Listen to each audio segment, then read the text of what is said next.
Hi అండి అందరికీ. ఈరోజు ఫిష్ కర్రీ ఎలా చేసుకోవాలో చూసేయండి. ఫస్ట్ అయితే జీలకర్ర, ధనియాలు, మెంతులు ఫ్రై చేసుకొని మిక్సీ జార్లోకి వేసుకొని గ్రైండ్ చేసుకొని పక్కన పెట్టుకోవాలి. తర్వాత ఆనియన్స్ కట్ చేసి పెట్టుకోవాలి ముందే. ఫస్ట్ అయితే స్టవ్ ఆన్ చేసుకొని కడాయి పెట్టుకోవాలి. కడాయి వేడైన తర్వాత ఆయిల్ యాడ్ చేసుకోవాలి. ఆయిల్ వేడైన తర్వాత ఆనియన్స్ యాడ్ చేసుకొని మంచిగా ఫ్రై చేసుకోవాలి.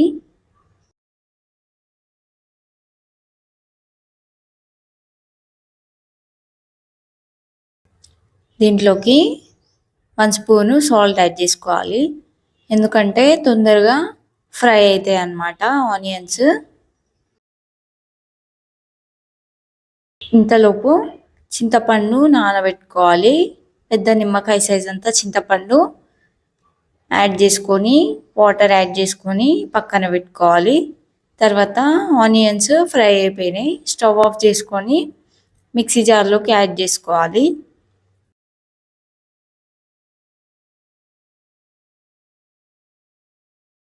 తర్వాత 8 నుంచి 10 పచ్చిమిర్చీలు కట్ చేసుకొని యాడ్ చేసుకొని గ్రైండ్ చేసి పక్కన పెట్టుకోవాలి పేస్ట్.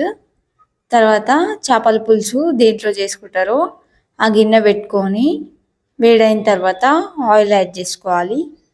ఆయిల్ వేడైన తర్వాత బిర్యానీ ఆకు, అలాగే 1 స్పూను జీలకర్ర యాడ్ చేసుకోవాలి. అది మంచిగా ఫ్రై అయిన తర్వాత ఆనియన్స్ యాడ్ చేసుకోవాలి. యాడ్ చేసుకొని అవి కూడా మంచిగా ఫ్రై చేసుకోవాలి.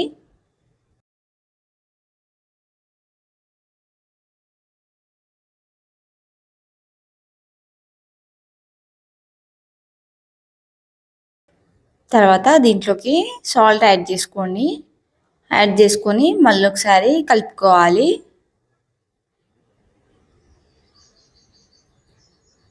చూడండి, ఈ విధంగా ఫ్రై అయిన తర్వాత మనం గ్రైండ్ చేసి పెట్టుకున్న పేస్ట్ కూడా యాడ్ చేసుకోవాలి.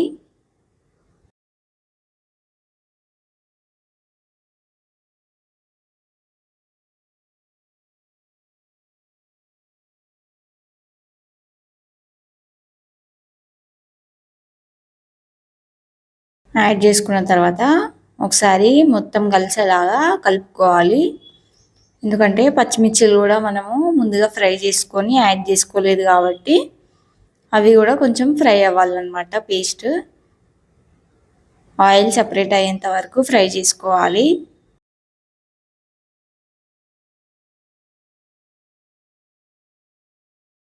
చూడండి, ఆయిల్ సపరేట్ అవుతుంది, మంచిగా ఫ్రై అయిందన్నమాట. దీంట్లోకి పసుపు యాడ్ చేసుకోండి. 1 స్పూను యాడ్ చేసుకొని ఒకసారి కలుపుకోవాలి.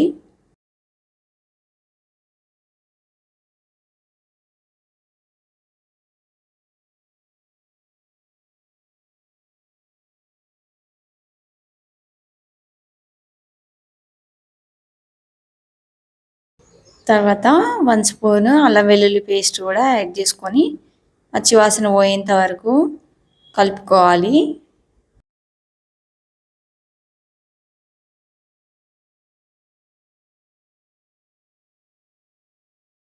అది మంచిగా ఫ్రై అయిన తర్వాత కరివేపాకు కూడా యాడ్ చేసుకొని ఒకసారి కలుపుకోవాలి. తర్వాత మనం చింతపండు రసం తీసుకొని యాడ్ చేసుకోవాలి. ఇది నా స్టైల్ మాత్రమే.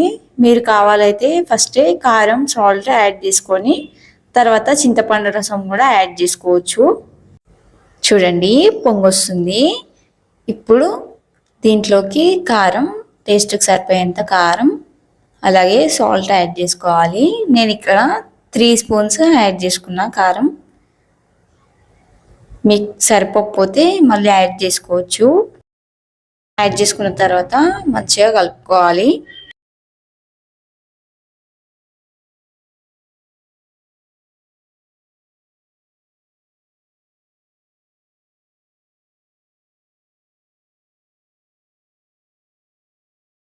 చూడండి, పైకి తేలుతుంది అనమాట ఆయిల్ కొంచెం కొంచెం. అప్పుడు జీలకర్ర, ఆవాలు, మెంతుల పొడి మనం గ్రైండ్ చేసుకున్నాం కదా, అది యాడ్ చేసుకొని ఒకసారి కలుపుకోవాలి.